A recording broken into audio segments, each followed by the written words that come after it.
nós estamos na linha com a deputada Janaína Conceição Pascoal, que é uma jurista e política brasileira, filiada ao PSL, deputada estadual do estado de São Paulo e professora da Universidade de São Paulo e advogada. Bom dia, Janaína, como vai?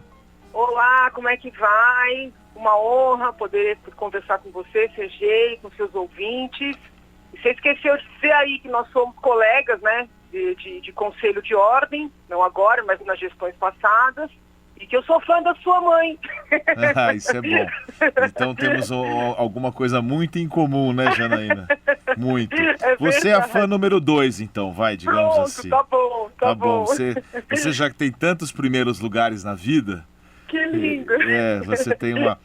você foi conselheira da OAB, eu fui antes de você, né? Você foi depois. Eu acho que numa das gestões a gente chegou a ficar junto. Porque você não foi numa do Marco, não? Fui. Então, a primeira gestão do Marco, nós dois fomos conselheiros juntos. Isso, a gente trabalhou pela gloriosa Ordem dos Advogados do Brasil, que, na verdade, a gente recebe muitas críticas aqui da OAB, não de São Paulo, mas a OAB de modo geral, que falta, assim, uma atuação. O que você acha? Eu acho que a OAB, primeiro assim, eu tenho uma paixão pela advocacia, agora estou afastada porque decidi me dedicar exclusivamente ao mandato, mas eu tenho uma paixão pela advocacia que é transcendental até. E eu reconheço a importância da ordem como instituição, mas como todas as outras instituições no país, a ordem também foi, vamos dizer assim, tomada, né, por um esquerdismo estrutural. Então, a ordem só se envolve naquelas causas que, de alguma maneira, tocam à esquerda. E, muito rapidamente, se opõe, né, a qualquer tipo de linha ideológica, a qualquer manifestação que venha da direita.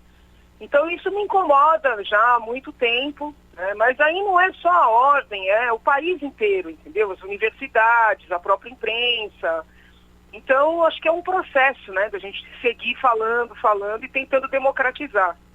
Você acha que a OAB e todos, de modo geral, foram assim contaminados pelos discursos políticos e até porque na concepção da ordem, da OAB, você tem que ter essa equidistância do processo político partidário. Você falou, eu me afastei da advocacia, que aliás é uma exigência técnico-jurídica do Estatuto. Olha que interessante, do Estatuto, você disse, para não ter conflito, né? Isso, não nas causas. O cargo de deputado não exige, tanto é que muitos colegas advogam, só não pode advogar contra o Estado. E a ordem não é tão categórica também. Eu é que decidi sair do escritório de maneira, assim, total, né? E o que me surpreendeu foi que a Constituição exige que eu me afaste totalmente das aulas da USP. Então eu precisei sair com licença não remunerada antes mesmo da diplomação. Então estou me dedicando integralmente ao mandato. Sim, eu fiz essa ressalva por conta da sua intenção, da sua proposta de sair, porque só casos de compor a mesa, diretoria do Congresso, aí sim você teria incompatibilidade. Só como deputada, não. Não, né, deputada? É um trabalho... É muito trabalho, as pessoas não imaginam. É muito interessante isso, né? Mesmo eu, a minha família, a gente não tinha ideia de que... Por exemplo, eu estou trabalhando muito mais como deputada e eu sempre trabalhei muito, dei aula em mais de uma faculdade, escritório, e eu sempre conjuguei assim várias atividades. Mas hoje, como deputada, eu estou trabalhando mais, entendeu? Porque são muitos projetos para analisar, pareceres para avaliar, as sessões. Então, assim, quem olha acha, né, que para você fazer um bom trabalho é apenas daquelas atividades visíveis, quando está ali na rede Aleph, mas não, tem todo um estudo prévio. Né? Para você ter um trabalho com qualidade, você tem que estar o tempo inteiro lendo, avaliando, analisando. Eu vejo o trabalho do parlamentar como eminentemente técnico-jurídico, né? E ninguém tem essa visão olhando de fora, sabe? Entendi. Não, e você tem posturas, a gente percebe, avaliando as suas manifestações, sempre baseadas na ciência da sua formação, que é jurídica, E você sempre faz assim, digamos, eu definiria uma análise jurídica política nessa... Sergei, porque com isso essa é a minha praia, vamos dizer assim, entendeu? No âmbito jurídico eu me sinto segura, entendeu?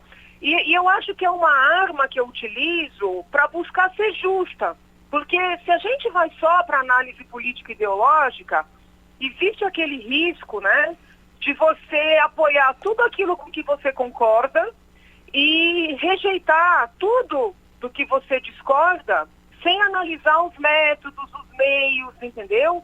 E a gente não pode incorrer nessa injustiça, né?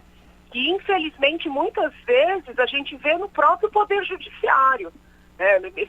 Essas operações, por exemplo, que estão acontecendo por iniciativa do Supremo Tribunal Federal, eu vejo assim uma raiz ideológica muito forte, né? Uma raiz assim de uma certa perseguição, de um preconceito, entendeu? Muito forte, né?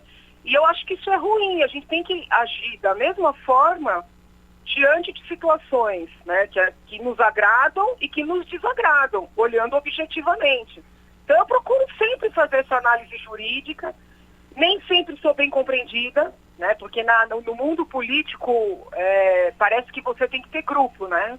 Então, para você ter grupo, você tem que estar sempre junto. Ou estar sempre contra. A gente não pode perder essa noção daquilo para nossa vocação, da nossa essência, né, Janaína? Eu ia te perguntar, eu já quero saber, já tem 3 ouvintes já mandando mensagem especificamente sobre a atuação do Supremo, mas antes disso, eu acompanhei, a gente trabalhou junto na OAB, no Conselho, você tem noção do tamanho, da envergadura política que você tem hoje? Não sei.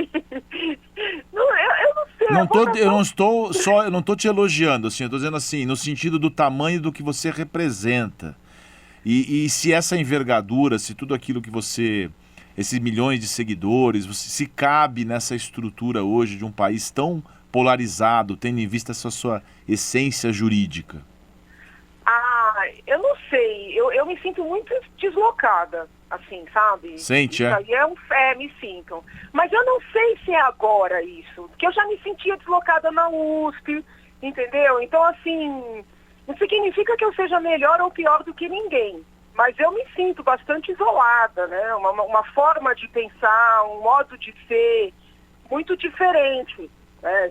Se é melhor ou pior, eu não sei, mas muito diferente. Isso aí é um fato, entendeu? É um fato.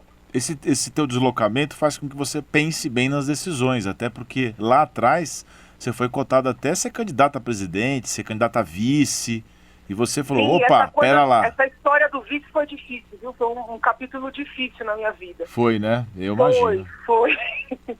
E mesmo hoje eu não sei o que teria sido melhor, sabe? Entendi. Eu acho que para minha vida pessoal, com certeza eu estou melhor agora. Porque imagino que seria uma loucura estar lá, né?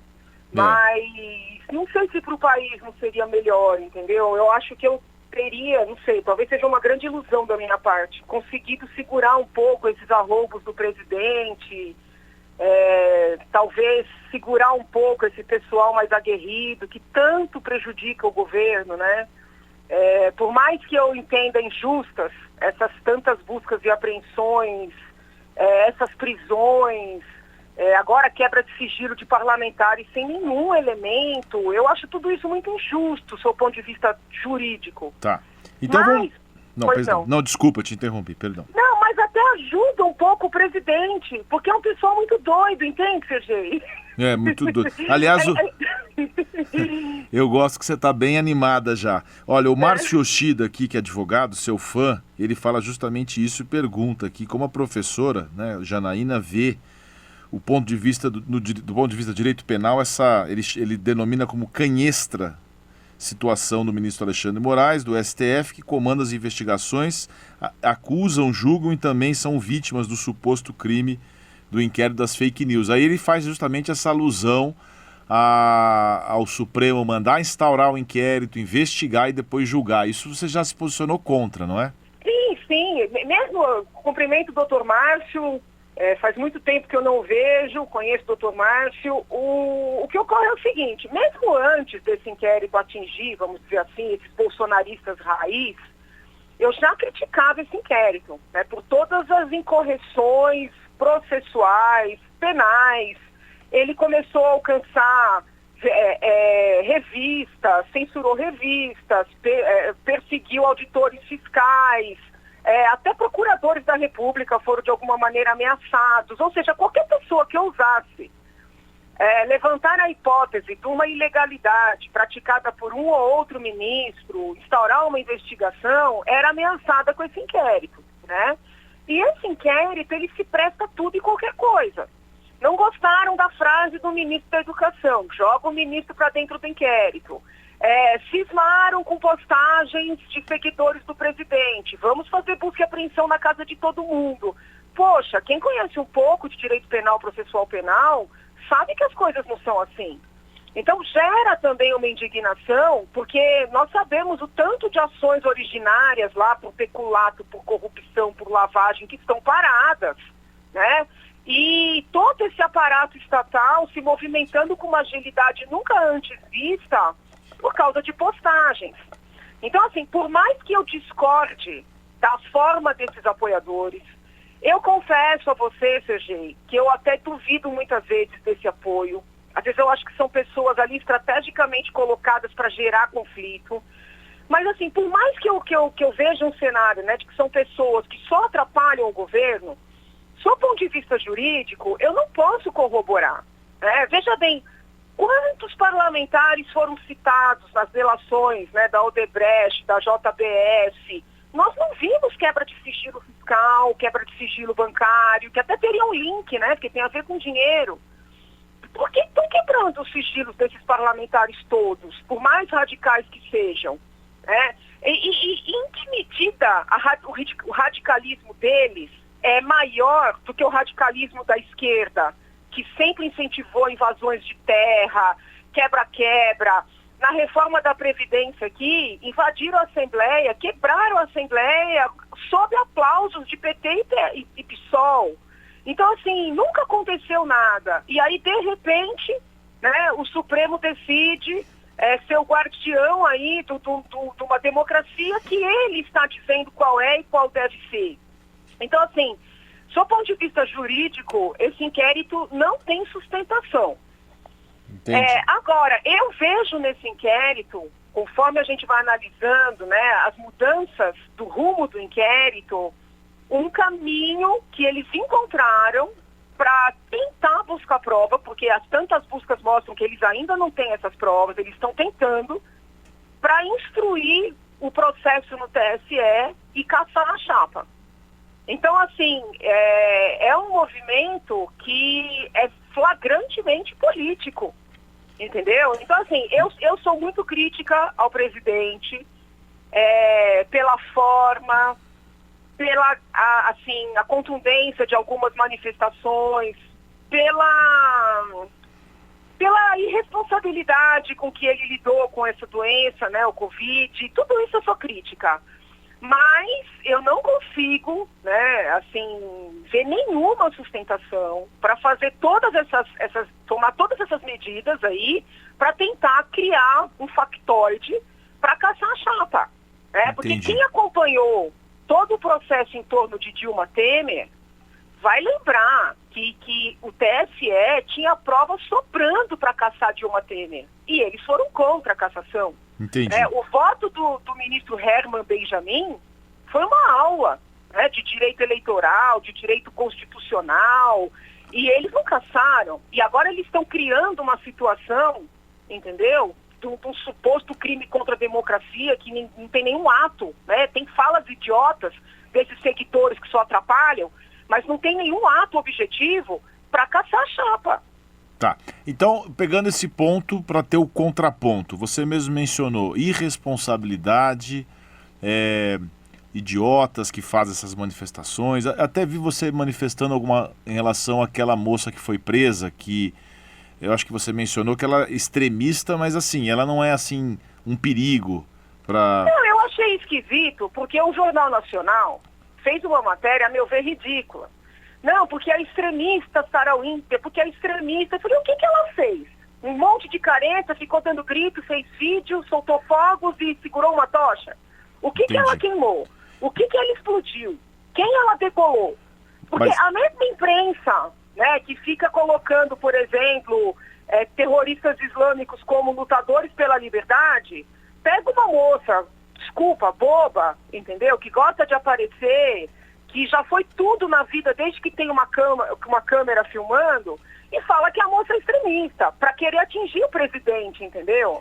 Entendi, então, mas assim, é nesse sentido. Esse próprio Jornal Nacional que você mencionou, inclusive eu assisti ontem, até por obrigação, agora eu assisto tudo, viu, Janaína? Não é lógico, olha, mas como é que você vai informar?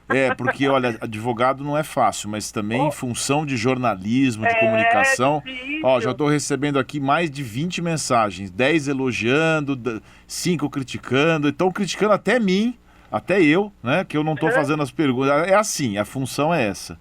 A culpa dele é que eu não deixo ele falar, gente. Não é nada disso, não. O nosso vice-presidente aqui, o Carlito, mandou um abraço e disse que você é uma metralhadora fortíssima. Olha, então, esse Jornal Nacional, ontem, eu vi um relato de um empresário chorando que não tinha dinheiro para sua empresa, que o governo não está dando crédito. E a gente leu aqui uma mensagem hoje do programa de apoio às microempresas do governo federal. Você não acha que... Eu acho que você vai achar isso. O presidente, ele não fala sobre coisas do governo importantes. Ele para no cercadinho para falar do Drauzio Varela, para brigar com o Bonner, e acaba trazendo essa irresponsabilidade que você mencionou a essa briga política que pode contagiar esse judiciário que já está muito contagiado com essa história de separar o bem e o mal. O papel do judiciário não é esse. A sua percepção é perfeita. Então, que eu venho já há muito tempo pedindo, pelo amor de Deus, para ele se concentrar no governo, parar com essa bobajada, entendeu? De briga com jornalista, de ficar indo atrás de seguidor, de querer lacrar na internet, né? Porque o que acontece? Ele tem ali um núcleo duro, sei lá, 10% do pessoal que votou nele, talvez 15%. E ele acha que esses likes na internet, que esse pessoal ficar aplaudindo ali, é o que basta, entendeu? Só que desde a convenção do PSL, eu disse para ele, para todo mundo, que isso não o fortaleceria para governar. Veja, eu não estou falando nada de negociação com o Centrão, de dar cargo para ninguém, estou falando de conseguir conviver com ideias, né, plurais, conseguir conviver com ministros que pensam diferente, né? Conseguir integrar. E no lugar do presidente fazer esse movimento, né, pró-conciliação, ele vai se fechando nesse pequeno mundo. Então, ele ainda não conseguiu fazer, vamos dizer assim, a migração, né, do deputado temático para o presidente da República, que tem que representar todas as forças de um país, entendeu? Ele não conseguiu. Mas ele vai conseguir quando? Porque assim, quando você... Eu não quero fazer aqui um contraponto radical, não, mas a gente vai tendo essas narrativas e vai... Você vê a reação de alguns ministros, não do STF só, mas eu vejo na própria sociedade das pessoas que o apoiaram. Essa acumulação de desprezo à vida humana. Nós estamos sem ministro da Saúde, sem ministro da Cultura. E essa história toda vai se somando, a ponto, Janaína, de eu assistir ontem, o presidente saiu na rua e o filho dele atrás fazendo a segurança. Esse pessoal, eu vi uma entrevista sua que você mencionou até uma hipótese, que é tanta loucura no governo, que você até mencionou, será que não tem alguma coisa maquinada, essa questão dos filhos? Você mencionou até uma certa estranheza. Gente, isso passa na minha cabeça, porque pensa bem, se essa situação toda deles acharem que estão querendo derrubá-lo fosse de agora, depois dessa movimentação toda do Supremo, eu até olharia e falaria, esse pessoal tem razão. Mas eles começaram com esse discurso de que querem derrubar o presidente, de que estão querendo dar um golpe no presidente, em abril de 2019, ou seja, o governo tinha o quê? 3 meses e pouco. Quando eles começaram a chamar os apoiadores para ir para as ruas, apoiar o presidente. Não sei se você vai lembrar. Sim. Aliás, foi neste momento que os bolsonaristas me tomaram como inimiga. E passaram a infernizar a minha vida tanto quanto os petistas, né? Porque eu sou uma criatura que tem a sorte de ser perseguida por petistas e bolsonaristas, inclusive na rua. Então, assim, por quê? Porque eu falei, gente, põe a mão na consciência, esse homem acabou de ser eleito, ele tem que trabalhar, não tem que chamar manifestação. Tem que trabalhar. Eu conversei com parlamentares, sabe, que apoiam o presidente, alguns estão sendo alcançados aí nessas medidas de busca e apreensão. Eu falei, gente, o que é isso? Como é que vocês estão chamando o povo para ir para a rua? Ninguém que está no poder quer arrumar encrenca. Quem está no poder precisa de estabilidade. Então, assim, quando eu olho retroativamente isso tudo, eu falo, o que eles querem com isso, entendeu? O que eles querem? Então, eu fico imaginando se não é uma provocação para ser retirado do poder mesmo, entendeu? E para entoar o discurso do golpe, tal qual o PT, porque é um discurso super confortável de vitimização, né? O PT fica vitimizando o mundo inteiro com dinheiro nosso, porque Dilma é sustentada por dinheiro público, Lula idem, né? Então eles ficam vitimizando no mundo inteiro para 2022 alguém aparecer dizendo que foi vítima de um golpe. Eu fico pensando, será que o pessoal do Bolsonaro não está também instigando, provocando para ser tirado do poder por um meio ou por outro, para em 22 aparecer um candidato mais jovem, um candidato com mais liderança, né? Um Eduardo Bolsonaro, para dizer que ele é o sucessor, entendeu? Alguém que vem vingar o pai golpeado. Eu fico pensando se não é isso, porque é tanta falta de lógica que a gente começa a buscar uma lógica. São 9h05, nós estamos conversando com a deputada Janaína Pascoal. Janaína, a forma do presidente tratar, eu mencionei aqui desprezo à vida humana, eu entendi que o discurso dele é um discurso contrário ao lockdown, ao confinamento, mas assim, é presidente da República, não dá para viajar, não é incrível que depois de 3 meses da pandemia, ele não sai de Brasília, está amotinado, no máximo pega o helicóptero, vai até Goiás para ver uma manifestação, não dá para ele pegar o avião, visitar Manaus lá, em vez de criticar o prefeito que estava chorando, e vir aqui em São Paulo, não importa se o governador é a favor dele ou não, ele é o presidente da República. E a limitação que o Supremo deu a ele é com relação ao confinamento, não é de atuação. Então você não acha que é muito despreparo, assim, despreparo como ser humano para assumir um cargo tão importante como esse? Pode ser, mas é que eu não acho que os anteriores tinham esse preparo, entendeu? Não, mas os anteriores já foram. Não, mas o que eu quero dizer é o seguinte, ele foi eleito, entendeu? Com essas características. O que a gente não pode permitir é que ele transgrida, né, ou exagere propriamente nessas características. O ideal, a meu ver, seria, obviamente, ele ir às cidades, ele visitar, entendeu? Ele se envolver. O problema é o seguinte, ele cometeu o erro grave de desmerecer a doença, de dizer que era uma gripezinha, entendeu? E ele não está conseguindo voltar atrás nesse erro. Dizer, olha, gente, eu errei, a coisa é grave mesmo, entendeu? E tomar uma outra postura. Porque ele é cercado de pessoas que, no lugar de o aconselharem a se ponderar, são pessoas que acirram, né, esse lado agressivo, esse lado de dizer eu sou assim mesmo e quem quiser engula, quem não quiser azar, entendeu? Então, assim, ele vai se afundando, entende? Mas ele não consegue pensar assim, eu mencionei a questão das viagens, porque assim, eu me lembro que teve a tragédia de Brumadinho no passado, e ele foi lá umas 4, 5 vezes. Quantas pessoas morreram em Brumadinho? Eu não sei, foram muitas. Foi um episódio lamentável da vida pública brasileira. E eu não estou comparando Brumadinho com a epidemia, mas já morreram mais de quase 50 mil pessoas. Então, você tem que dar solidariedade, você tem que ir atrás, você tem que visitar as pessoas. E aí eu lembrei agora, Janaína, você que é advogado, eu lembrei aqui, um ouvinte mandou aqui uma foto do filme Poderoso Chefão, eu lembrei do filme 3, em que o personagem, o Al Pacino, ele fala assim para uma pessoa que quer falar, eu quero te defender, eu quero te proteger, um sobrinho dele que aparece, ele fala, eu não preciso de gangster, eu preciso de advogado do meu lado. Ele não precisa ter gente mais preparada do lado dele também, não? Isso é fato.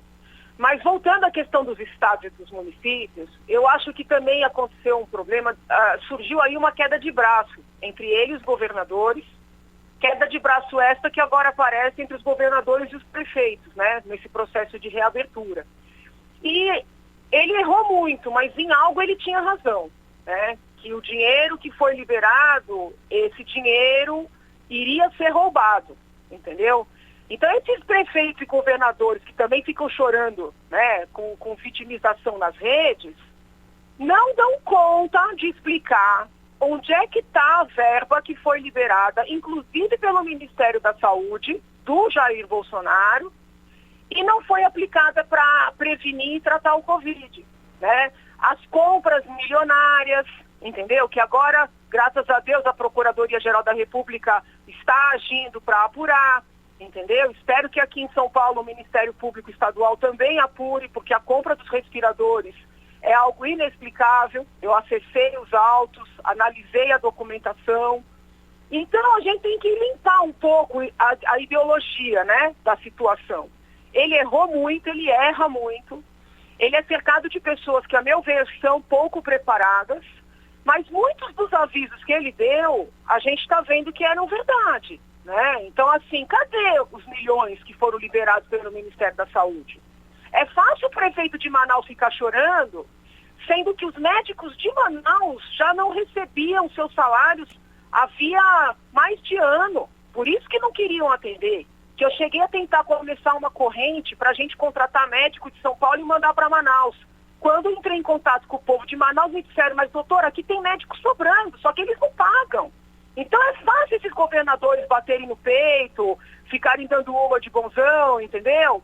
Só que eles estão desviando os dinheiros, entendeu? Então, assim, o Bolsonaro me irrita.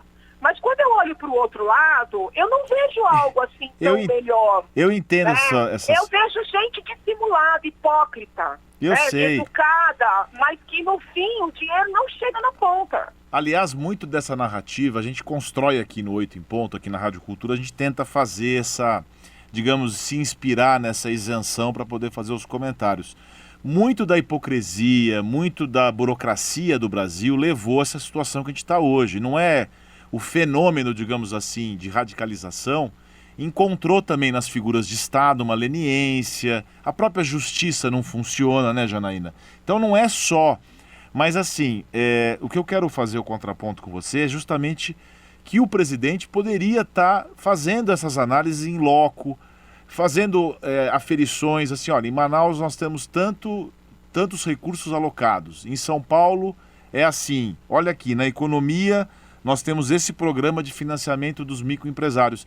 E não só fazer a discussão política, e não só a briga, esse é o ponto. Não, mas isso aí a gente concorda 100%. 100%. É que eu acho importante levantar os pontos do outro lado. Sim, claro. Porque essa história de ficar chorando na internet, ou batendo no peito e apontando o dedo para ele, a gente tem que falar a verdade. Olha o Witzel, entendeu? Com aqueles contratos estranhos. Aliás, por mais críticas que eu tenho lá ao pessoal da LERJ, né, com aqueles montes de desvios nunca apurados, deputado preso, o diabo, eles acertaram ao iniciar esse processo de impeachment. Né? Eles acertaram, porque assim, você sabe melhor que eu, quanto mais próxima a punição é do fato, mais efeito preventivo tem. Então, assim, essas operações, né, que visam recuperar o dinheiro que foi liberado para enfrentar o Covid, acontecerem assim tão perto do momento dos desvios, tem um efeito de intimidar, né, possíveis criminosos, assim, inimaginável. Entendeu? Então o Witzel era um que ficava apontando o dedo para o presidente, que o presidente não estava cuidando do povo. Olha como ele cuidou do povo. Olha o carioca morrendo por falta de recurso, com o hospital de fachada e assim por diante. Então, assim, eu acho que essas verdades, elas têm que ser ditas. Porque está se criando uma onda, né, de que Bolsonaro é o demônio. Eu faço várias críticas a ele. Mas a gente tem que tomar cuidado para ver quem é que está fazendo as críticas, o que essas pessoas fizeram e o que é que elas fazem na atualidade. É que sempre o papel do presidente da República, ainda mais numa pandemia dessa proporção, tem uma relevância muito maior. Né? Você mencionou os recuos que ele não faz. Até o presidente Trump, que tem dificuldade, está tendo alguns recuos e tudo mais lá. Olha, o ouvinte Carlos do Jaçanã manda aqui, a mensagem são Em Brumadinho foram 259 mortos e 11 desaparecidos aqui. O Daniel Zipman acha espetacular o raciocínio que você fez com relação à lógica do caos. E aqui, olha, eu contabilizei aqui, Janaína, são 47 mensagens aqui nesse tempo que você está falando. E o ouvinte aqui também manda, se o presidente jurou a Constituição, por que ele não consegue cumprir a Constituição? Será que ele não entende muito dessa parte jurídica da Constituição? Ele não entende. Não entende, Isso aí né? é fato, porque o período que eu acompanhei o presidente, eu pude conversar bastante com ele sobre esses temas. E eu lembro que na campanha, no primeiro momento, ele tinha a proposta de colocar mais 10 ou 11 ministros no Supremo, acho que 10 para fazer 21. Não sei se vocês lembram que no começo ele até fez essa proposta publicamente. E eu falei, presidente, o senhor não pode fazer isso, né? Porque isso aí é coisa de Venezuela, entendeu? É tudo que a gente não quer. Aí ele falou, mas não posso por quê? Onde é que está escrito? Aí eu expliquei para ele, falei da Constituição. Na mesma hora, ele chamou lá a turma que andava com ele, todos os futuros ministros, né? Falou, olha, isso aí vamos tirar do programa porque ela disse que não pode, que contraria a Constituição. Então, realmente, ele não entende essa parte. E ele se cerca de pessoas muito subservientes, que é um pouco das minhas brigas aí com esses deputados todos que o apoiam de maneira cega. Porque eu entendo que o bom apoiador é aquele que alerta, né? Ele apoia alertando. E ele está cercado de gente que só diz amém, entendeu? Amém, amém, amém, amém. E esse pessoal, com boa ou má intenção, eu não sei, está afundando o governo. Entendi. Nós conversamos ao vivo aqui com muita honra com a deputada Janaína Pascoal, que é jurista, deputada estadual aqui de São Paulo, que fez as suas considerações aqui no nosso programa. Janaína, a Rádio Cultura Brasil, a Rádio Cultura FM agradece, a família Cultura agradece a sua presença aqui no 8 em Ponto. Eu que agradeço. E te dá, assim, digamos, para as suas considerações finais. Olha, eu peço que as pessoas, apesar aí da reabertura, né, seja em São Paulo ou no país, que as pessoas sigam se cuidando do próximo. O Covid é uma doença grave, é uma doença ainda muito desconhecida dos próprios médicos, né? Eu tive Covid de uma forma que eu considero grave, fui internada. Então é importante seguir, né, responsável. Não é porque tudo está aberto que vai ficar passeando o tempo inteiro. Então, se puder manter o isolamento, quem tiver essa condição, né, que mantenha. Quem não puder, use máscara, use álcool gel, lembre de lavar a mão, entendeu? Quem estiver com sintomas muito característicos de Covid, como a perda do olfato e do paladar, eu peço, por favor, que não espere, procure rapidamente o serviço médico. Se possível, peça para o médico já dar medicamento no primeiro momento, porque esse tratamento no primeiro momento, ele evita que o quadro se agrave, né? E que o pulmão seja alcançado. Você chegou a ter Então, falta assim, de ar, não? Nossa, você não tem ideia do que é falta de ar. É mesmo, é? É como se fosse um caminhão em cima do peito. Não é falta de ar no nariz e na boca, o ar entra, só que ele não desce. É uma falta de ar muito diferente das que eu já tinha tido. E eu sou muito alérgica, então estou acostumada com falta de ar, entendeu? O peito fica... É como se tivesse posto assim um caminhão no peito, entendeu? Mas você não precisou ser internada, né? Fiquei 5 dias internada. 5 dias. 5 dias internada. E teve que fazer ventilação, essas coisas, não? Não. O que me salvou, né? Não estou aqui receitando para ninguém não, porque precisa ser em hospital. Foram os anticoagulantes.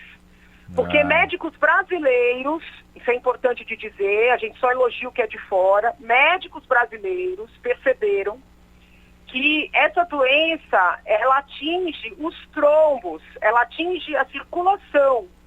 E o que faz o pulmão ficar com aquelas manchas, os tais vidros foscos, são pequenas tromboses, entendeu? Então, médicos brasileiros iniciaram tratamentos experimentais com anticoagulantes, né? E depois outros médicos pelo mundo começaram a realizar também. Por isso é que eu digo, tem que procurar o hospital assim que começam os sintomas. Quais sintomas? Aqueles que são característicos. Porque febre, qualquer coisa pode dar, né? Dor de cabeça, qualquer coisa pode dar. Perda mal do olfato e do paladar, assim, é quase 100% que é Covid. Entendeu? Então precisa procurar ajuda, entendo eu, no primeiro momento. Eu cheguei ao oficial, ministro da Saúde, na época era o Mandetta, secretário da Saúde estadual, municipal, pedindo pelo amor de Deus para mudar o protocolo. Né? Porque eu entendo que o tratamento no início salva vidas. Muito bem, mas você está recuperada já, né? Tá tudo... 100%. A gente percebeu, e ainda bem. Obrigada. Obrigado, Janaína, um grande abraço, viu? Beijo grande. Um beijo. Para a doutora Amém. Zulaia também. Até Obrigado. mais. Tchau, tchau. Tchau.